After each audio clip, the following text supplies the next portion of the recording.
અને જય માતાજી, જય શ્રી કૃષ્ણ। આજે આપણે બનાવીશું વઘારેલો રોટલો। વઘારેલો રોટલો બનાવવા માટે આપણે રોટલો ઠંડો રાખવાનો છે, પહેલાંથી બનાવીને મૂકી દેવાનો છે। પછી તેને આપણે આવી રીતે મસળી લીધો છે, જેવી રીતે આપણે રોટલી વઘારીએ છીએ તેવી રીતે રોટલો પણ આવી રીતે મસળી લેવાનો છે। પછી એમાં જોશે લીલી ડુંગળી, લીલું લસણ, પછી સૂકી ડુંગળી, ટામેટાં અને આ છે સૂકું લસણ જે આપણે ખાંડી લીધું છે।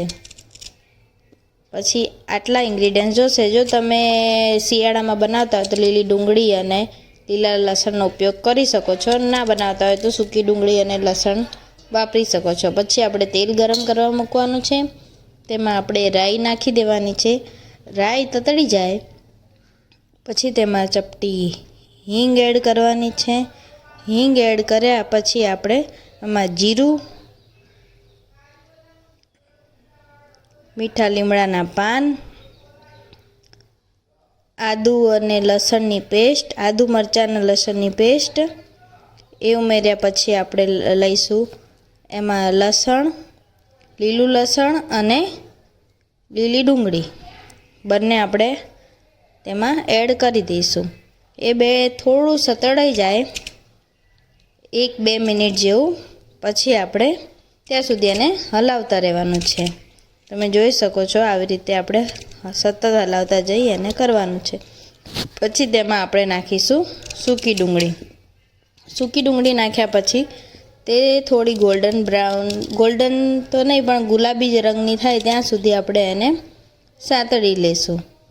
ડુંગળી સરસ સતળાઈ જાય, તેને કચાશનો ટેસ્ટ ના રહે ત્યાં સુધી આપણે તેને સાતળશું। એ બધું સરસ સતળાઈ જાય પછી હવે તેમાં આપણે ટામેટાં એડ કરી દઈશું। ટામેટાં એડ કરવાના। ટામેટાં જ્યાં સુધી સોફ્ટ ના થાય ત્યાં સુધી આપણે તેને કૂક કરીશું।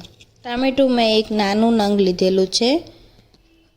પછી ટામેટાં જ્યાં સુધી સોફ્ટ ના થાય ત્યાં સુધી આપણે એને સાતળવાનું છે।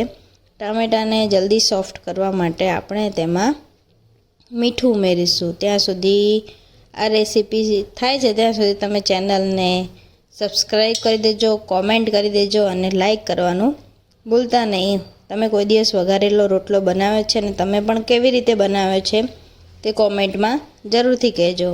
હવે આપણા ટામેટાં સોફ્ટ થઈ ગયા છે, આપણે તેમાં મસાલા ઉમેરીશું। આપણે તેમાં ઉમેરીશું લાલ મરચું પાવડર, ધાણા જીરું પાવડર અને હળદર પાવડર। આપણે કોઈ બીજા ગરમ મસાલા એડ કરવાના નથી। આપણે નોર્મલ મરચું, મીઠું, હળદર અને ધાણા જીરું એટલામાં જ ટેસ્ટી રોટલો તૈયાર કરવાનો છે। આપણે દેશી છે, જો તમે ચૂલા પર પણ બનાવતા હોય તો એનો ટેસ્ટ સાવ અલગ આવશે, એને રોટલો બહુ સરસ મીઠો લાગશે। મસાલા થોડા ચડી જાય, એમાંથી કચાશનો ટેસ્ટ જતો રહે એટલે આપણે તેમાં 1 ગ્લાસ જેટલું પાણી ઉમેરીશું। પાણી ઉમેર્યા પછી તેને સરસ ગેસ ફાસ્ટ કરી અને ઉકળવા દેવાનું છે। પાણીને ઉકળતા 2-3 મિનિટ જેવું થશે, પાણી આપણું સરસ ઉકળી જાય પછી તેમાં થોડી ખાટી છાશ કે છાશ ના હોય તો તમે દહીં 1 કપ જેટલું ઉમેરવાનું છે અને એ ઉમેર્યા પછી આપણે મિક્સ કરી દઈશું। અને તમે જોઈ શકો છો આટલું પાણી લેવાનું છે। આ 2-2.5 કપ જેટલું બધું થઈને પાણી અને છાશ બે થઈને થયું છે અને મારે 2 રોટલા છે। પછી તેના ખટાશને બેલેન્સ કરવા માટે ખાંડ ઓપ્શનલ છે, તમે ચપટી ખાંડ નાખી શકો છો અને તમારે જો ના ઉમેરવી હોય તો પણ કંઈ વાંધો નહીં।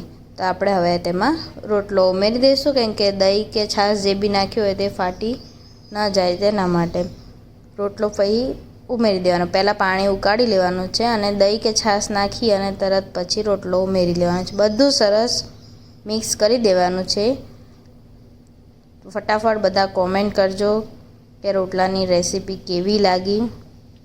બધું મિક્સ કરી લેવાનું છે। જો થોડો કોરો થઈ ગયો હોય તો તમે બીજું પાણી ઉમેરી શકો છો। મેં બીજું થોડું અડધા કપ જેવું પાણી ઉમેર્યું છે કે અમારા ઘરમાં થોડો ઢીલો હોય એવો રોટલો ખાવામાં આવે છે, એટલે મેં થોડો ઢીલો કર્યો છે। હજી આ થશે ત્યાં સુધી થોડો ઠીક થઈ જશે, આટલો ઢીલો નહીં રહે। પછી આમાં આપણે 1-2 ચમચી જેવું ઉપરથી ઘી ઉમેરી દઈશું। કેમ કે રોટલામાં આપણે એમ બી ઘી લગાવીને ખાતા હોય, એટલે એમાં 2 ચમચી જેવું ઘી ઉમેરી દેવાનું છે અને થોડા તાજા ધાણા ઉમેરી દઈશું. તો આપણો કેવો સરસ મજાનો વઘારેલો રોટલો તૈયાર થઈ ગયો છે. કશું શાક ના હોય તો પણ ખાવાની ખૂબ મજા આવે. કેવી લાગી?